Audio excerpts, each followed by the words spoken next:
வணக்கம் நமஸ்கார். Welcome to NT tax.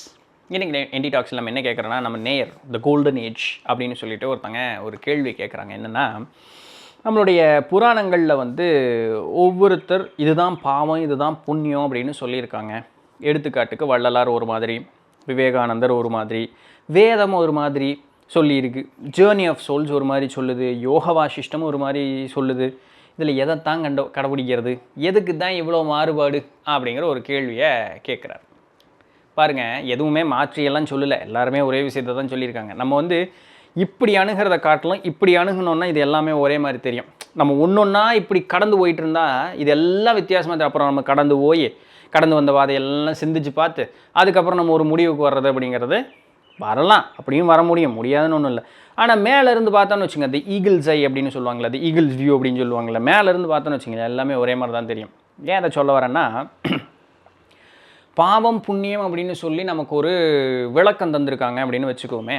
இது அம்மா நம்ம கைப்பிடிச்சி எழுதி தருவாங்க பாருங்கள் சின்ன வயசில். இன்றைக்கி நம்ம கட்டன்னு பேஜ் கணக்காக எழுதி தள்ளுறோம். ஆனால் ஆரம்ப காலம் எப்படி இருந்தது, அம்மா மடியில் உட்காந்தோம், அண்ணன் தான் அக்கா தங்கச்சி இருக்காது, அண்ணன் தம்பி மடியில் அக்கா மடியில் உட்காந்தோம், வாத்தியார் மடியில் உட்கார்ந்த குழந்தைகள்லாம் இருக்குது இல்லைங்களா? ஸோ அப்போ என்ன பண்ணுவாங்க, கையை பிடிச்சி பொறுமையை எழுதி காட்டுவாங்க. இது போல தான் இந்த பாவம் புண்ணியம் அப்படின்னு சொல்லுவதற்குண்டான அந்த ஒரு அட்டவணை கொடுக்கப்பட்டது. இது செஞ்சால் பாவையா, இது செஞ்சால் பரவாயில்லையா, புண்ணியம் அப்படின்னு சொல்லப்பட்டது. சரிங்களா? இது புரிதல் வர்ற வரைக்கும் தான். அது கடிவாள மாட்டா. எதுக்கு புரிதல் வர அந்த ரோட்டில் இப்படி பயணிக்கும் பொழுது அந்த குதிரை அங்கே திரும்பக்கூடாது. அப்போ கடிவாளம் போட்டால் தான் அது நேராக போகும். ஆனால் லாயத்துக்குள்ளே போனதுக்கப்புறம், இல்லை அது வாழக்கூடிய இடத்துக்குள்ளே போனதுக்கப்புறம் அந்த கடிவாளம் தேவைப்படுறதில்லை. நல்லா புரிஞ்சுக்கணும். அப்போ இங்கே என்னென்னா, அந்த கடிவாளம் எதற்காக கொடுக்கப்பட்டிருக்கு, உனக்கு அந்த புரிதல் வர்ற வரைக்கும் அது அப்படியே வச்சுக்கிட்டே போகலாம். புரிதல் வந்துடுச்சுன்னா அதுக்கப்புறம் அந்த கடிவாளம் அப்படிங்கிறது தேவையில்லை. இடத்த ரீச் பண்ணிட்டோம்னா அதுக்கப்புறம் கடிவாளம் அப்படிங்கிறது தேவையில்லை. அந்த இடத்திற்கு போய் பார்க்கும் பொழுது பாவம் புண்ணியங்கிறதெல்லாம் ஒன்றும் கிடையாதுன்னு நமக்கு தெரியும். ஒரு சின்ன இதுக்கு சொல்லட்டுங்களா? இப்போது இதை நான் முன்னதாகவே சொல்லியிருக்கேன். இப்போ ஒருத்தங்க கொண்டு போய் ஏதோ ஒரு 4 மக்களை தீங்கு பண்ணுறா ஒரு ஆளுங்க, சரிங்களா? அந்த தீங்கு பண்ணக்கூடிய ஆளுக்கு அந்த தான் செய்யக்கூடியது தீங்காக தெரியாது. தான் செய்வதற்கு ஒரு காரண காரியம் வச்சுருப்பார். தான் செய்யக்கூடியது நியாயப்படுத்துறதுக்கு அவர் ஒரு காரியம் வச்சுருப்பார். அப்போ தன்னை பொறுத்த வரைக்கும் அவர் செய்யக்கூடிய செயல் சரி. இப்போ அதே செயலினால் பாதிக்கப்படக்கூடியவர்கள், பாதிப்பு அப்படிங்கிறதுக்குள்ள உள்ளாகக்கூடியதுனால அந்த செயல்னால் அவர்களுடைய கண்ணோட்டம் எப்படி இருக்கும், அது பாவம்னு இருக்கும். அவன் எனக்கு பாவம் செஞ்சிட்டான்னு இருக்கும்.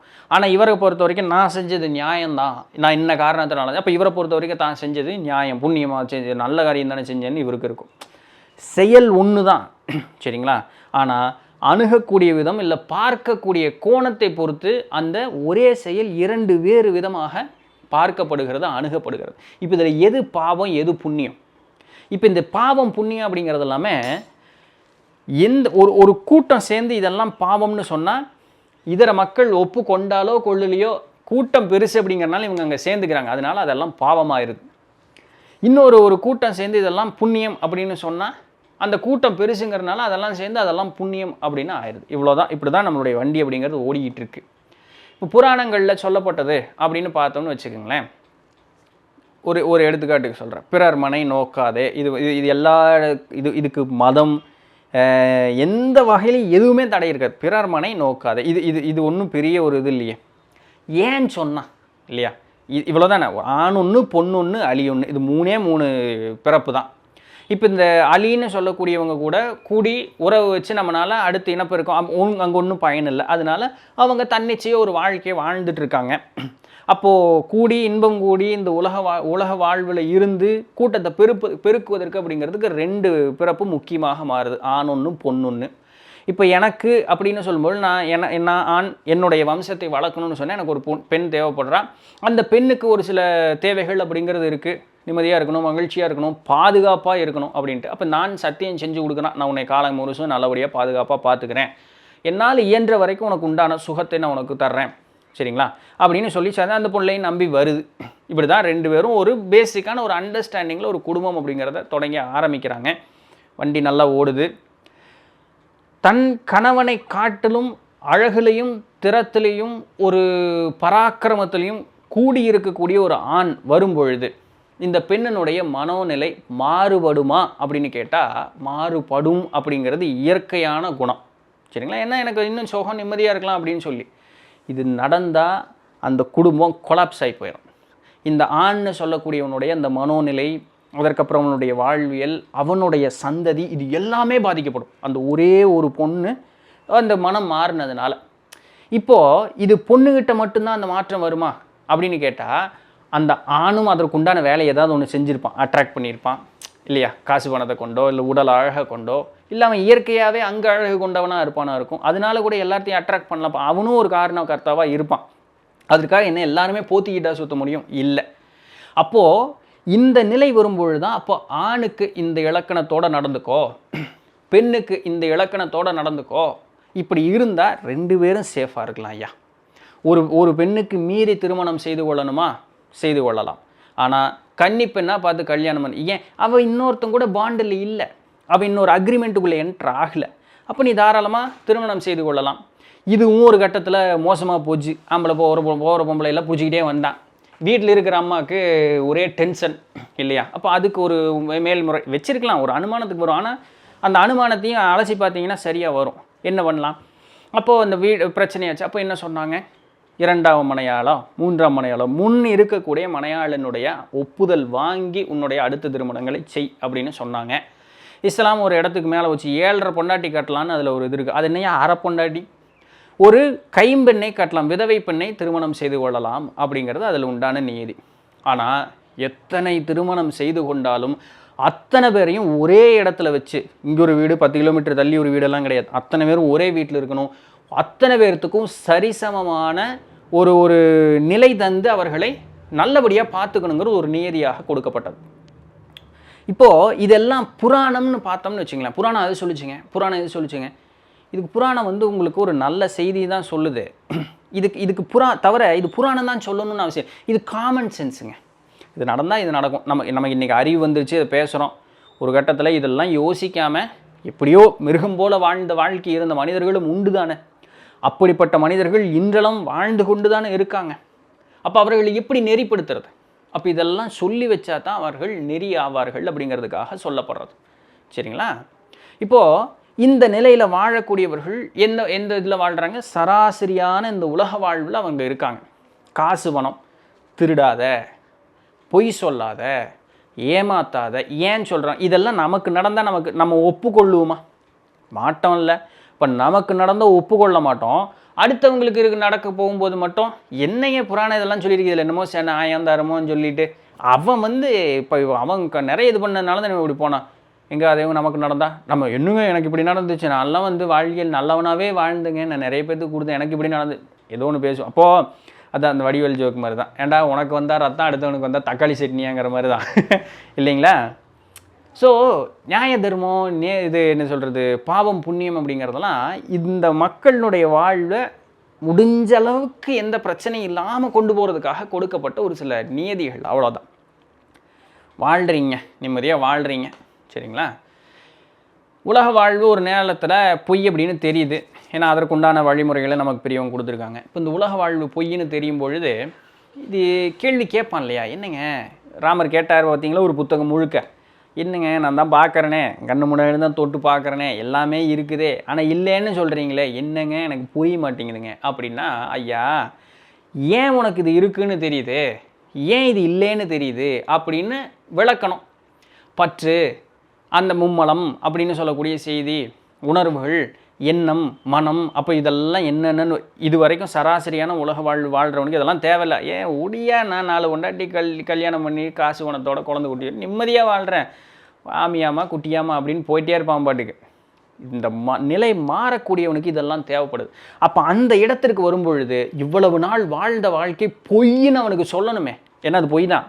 ஆனால் அவனுக்கு சொன்னால் தான் கேட்பான். இங்கே ஈடுபாடு கொண்டவனுக்கு கேட்க மாட்டான். அப்போ இங்கே ஈடுபாடு கொண்டவனுக்கு அதற்கேற்றாறு போல் ஒன்று சொல்லணும்.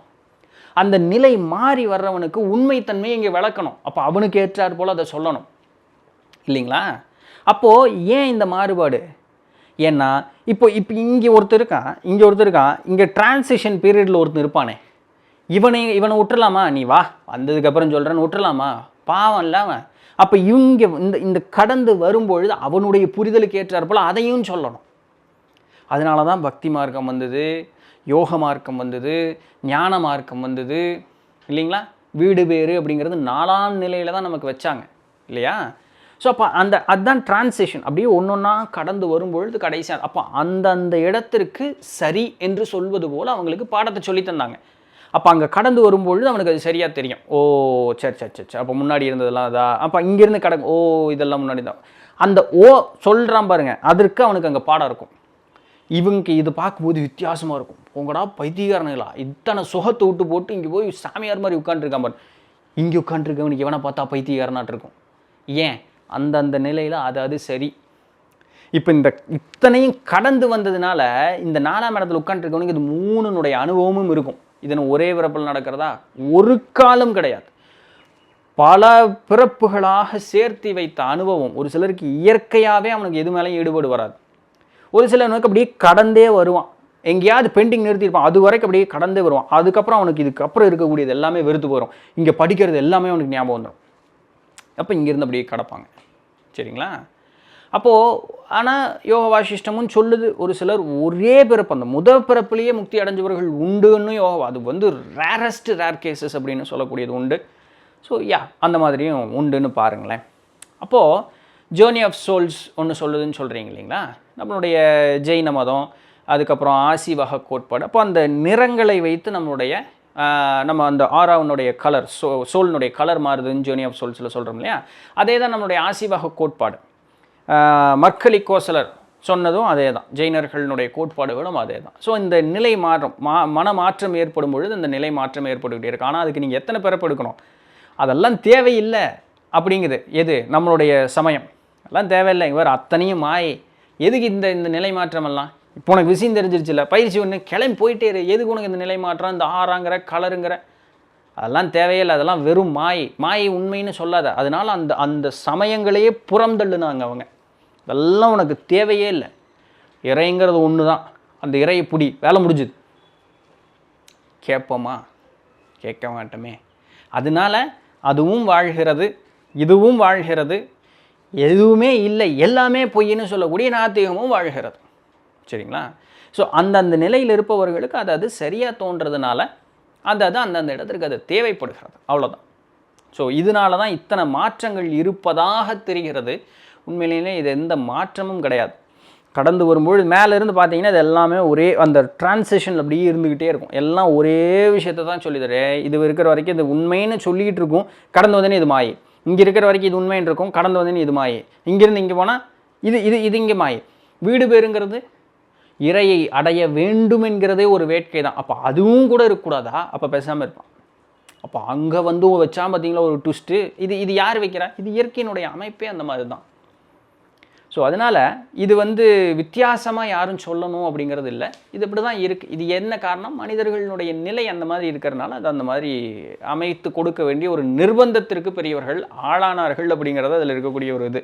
அவங்க தான் பாவம் நம்மகிட்ட சிக்கிட்டு உண்மையாலுமே. ரைட், நண்பருக்கு புரிஞ்சிருக்கும் அப்படின்னு நினைக்கிறேன். பார்த்த மக்களும் உங்களுடைய கருத்துக்கள் என்னென்னு கீழே சொல்லுங்கள். அவருடைய ஒரு வீடியோ பிடிச்சிருந்ததுன்னா லைக் தட்டி விடுங்க. சப்ஸ்கிரைப் பண்ணாதவங்க சப்ஸ்கிரைப் பண்ணுங்கள். வீடியோவை ஃப்ரெண்ட்ஸ் அண்ட் ஃபேமிலிக்கு ஷேர் பண்ணுங்கள். நாளைக்கு வேறு ஏதாவது ஒரு சுவாரஸ்யமான செய்தியில் சந்திப்போம். அதுவரையும் தொடர்ந்து நினைந்திருங்கள். நான் உங்களிடத்தில் இருந்து பாணி. நன்றி.